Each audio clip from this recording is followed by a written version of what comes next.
नमस्कार दोस्तों, मैं अंकुर उपाध्याय स्वागत करता हूं आप सभी का आपके अपने YouTube channel share market analysis में।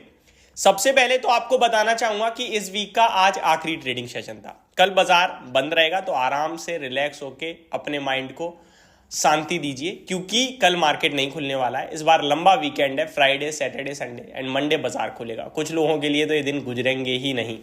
फ्राइडे कल महाशिवरात्रि के चलते बाजार बंद रहने वाला है, तो पहली तो छोटी सी अपडेट ये हो गई आपके लिए।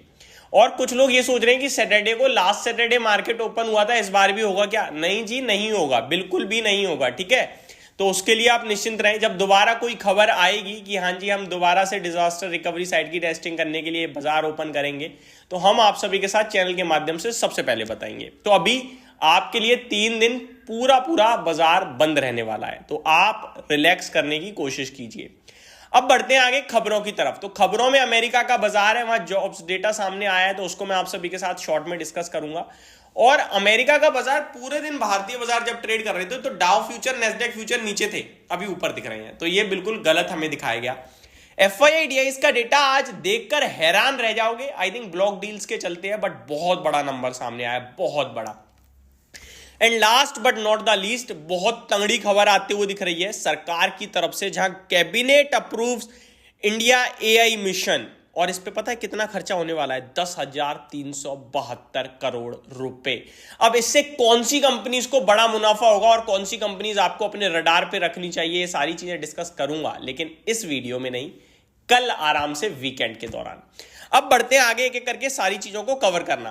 तो सबसे पहले तो अपने भारतीय बाजार का हाल देख लेते हैं। अपने भारतीय बाजार की बात करें तो निफ्टी आज आपके लिए मतलब कॉल राइटर और पुट राइटर दोनों को पैसा देना चाहती थी और उसने दे दिया। एग्जैक्टली निफ्टी 22,500 पे ही क्लोजिंग देते हुए दिखी है। 22,500 पे 3 करोड़ से ज्यादा कॉल राइटर्स थे और 22,400 पे लगभग 3 करोड़ कॉल राइटर्स थे, तो सॉरी पुट राइटर्स। तो पुट राइटर्स ने तो बहुत अच्छी तरीके से पैसा बनाया, उन्हें तो डर भी नहीं लगा होगा पूरे दिन। लेकिन कॉल राइटर जो 2, ढाई, 3 बजे तक रिस्क पे था, क्योंकि 520 515 पे ट्रेड कर रहा था निफ्टी 22,000, वो भी नीचे आ गया। और देखो आप क्या प्यारी ट्रेडिंग दी है। मतलब बड़े लोग कुछ ना कुछ करके पैसा बना ही लेते हैं। ये 22,493 7 पॉइंट नीचे लाके खड़ा कर दिया क्लोजिंग में, तो उन्होंने भी पैसा बना लिया है। अब आता हूं मैं अमेरिका के बाजार की तरफ। तो सबसे पहले अमेरिका का जॉब्स डेटा मैं आपके साथ शेयर करूं तो अमेरिका ने कंटिन्यूइंग जॉबलेस क्लेम्स जो सामने पेश करें आपके लिए, वो है 1906 के, और अनुमान था 1880 के का। यानी कि जितना अनुमान था उससे ज्यादा लोग ऐसे हैं जो जॉबलेस क्लेम कर रहे हैं कंटिन्यू, कि हमारे पास नौकरियां नहीं है।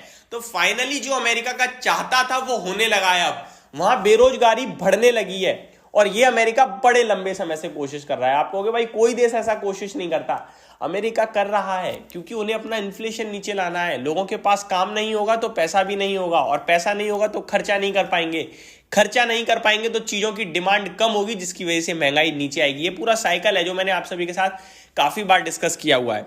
वहीं इनिशियल जॉबलेस क्लेम, यानी कि कुछ शुरुआती लोग जिनके पास नौकरियां नहीं है, अनुमान था 216 के पीपल्स का, यानी कि 2,16,000 ऐसे लोग होंगे, लेकिन आए कितना? 2,17,000।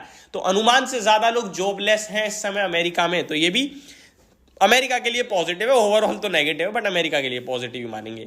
आगे बात करूं अगर आप सभी के साथ, तो मैं आपको FII का डेटा बताना चाहता हूं। पहले तो दोनों बड़ी बाइंग का फिगर है। 2600 करोड़ से ज्यादा DIIs खरीदते हुए दिखे, एग्जैक्टली 2601 करोड़, और FII 7,304 करोड़ की बाइंग है। अब ये पता है क्यों हुआ है? ये आई थिंक ब्लॉक डील के चलते हुआ है, क्योंकि ऐसे तो होगा नहीं कि डायरेक्टली आपका इतनी बड़ी बाइंग बन जाए। अगर मैं ब्लॉक डील देखूं आज की, तो भारतीय एयरटेल में 1% के समथिंग स्टेक का ब्लॉक ट्रेड हुआ था, 6,000 करोड़ के समथिंग। MNM में आज 3,000 करोड़ के 2100-2200 करोड़ का ब्लॉक ट्रेड हुआ था। जोमेटो में कुछ छोटे मोटे थे। HDFC बैंक में भी 250 करोड़ के समथिंग के ब्लॉक ट्रेड है। बाकी बड़ा ब्लॉक ट्रेड कहीं दिख नहीं रहा है। तो आई थिंक ये MNM या फिर भारतीय एयरटेल में हुआ है। ये सौदा जो है आपका ब्लॉक ट्रेड में आ गया है, जिसकी वजह से इतना बड़ा फिगर सामने आया है FII का बाइंग का। ठीक है जी, तो यहां पे मैं इसको ज्यादा डिस्कस नहीं करूंगा, अवॉइड करना ज्यादा बेटर रहेगा। कुछ लोग ये जरूर सोचेंगे 7,000 करोड़ की बाइंग कर ली FII ने, फिर से खरीदने लगे, ब्लॉक ट्रेड के चलते हैं, तो थोड़ा सा अपने आप को काबू कीजिएगा। अब आता हूं आगे। अमेरिकन मार्केट्स पे बढ़ने से पहले एक खबर बताना चाहूंगा। हम सभी टाटा पावर के स्टॉक को लेकर खुश है। टाटा पावर का शेयर भी भाग रहा है, क्योंकि MERC से इन्हें मंजूरी मिल गई है टैरिफ हाइक करने की 24% तक। लेकिन जो लोग कंज्यूम कर रहे हैं उनके बारे में किसी ने सोचा? नहीं। अब एज अ कंज्यूमर आप अगर टाटा पावर की बिजली यूज कर रहे हो तो आपको ज्यादा पे करना पड़ेगा। तो ये नेगेटिव भी थी। अब आगे बढ़ता हूं मैं आप सभी के साथ यूएस मार्केट पे। तो डाउ जोन्स 180 पॉइंट की बढ़िया तेजी में ट्रेड कर रहे हैं। नेस्डैक इंडेक्स आधे % से ज्यादा ऊपर है, तो शानदार। S&P 500 में 0.7% की तेजी और रसल 2000 तो पूरा एग्जैक्टली 1% अप है। तो काफी बढ़िया ट्रेड बनता हुआ दिख रहा है पूरे अमेरिका में। साथ ही साथ यूरोप भी अच्छा ट्रेड कर रहा है, बट आज इससे हमें कुछ लेना देना है नहीं। हमें लेना देना होगा कल के ट्रेड से, क्योंकि हम कल के जो ट्रेड होंगे उस पर रिएक्शन देंगे मंडे को। आज क्या फायदा, कल तो हम खुलने वाले हैं ही नहीं, और कल अमेरिका खुद ट्रेड करेगा। तो जब खुद ट्रेड करेगा वो, तो जहां पे सेटलमेंट होके क्लोजिंग आएगी वो हमारे लिए इंपॉर्टेंट होगी। तो ये सारी चीजें थी जो आपके साथ डिस्कस करना जरूरी थी और मैंने करी। कल आपके लिए कुछ इंटरेस्टिंग वीडियो आएंगी, तो चैनल के साथ बने रहिएगा। Thank you so much for watching this video. Have a great day guys.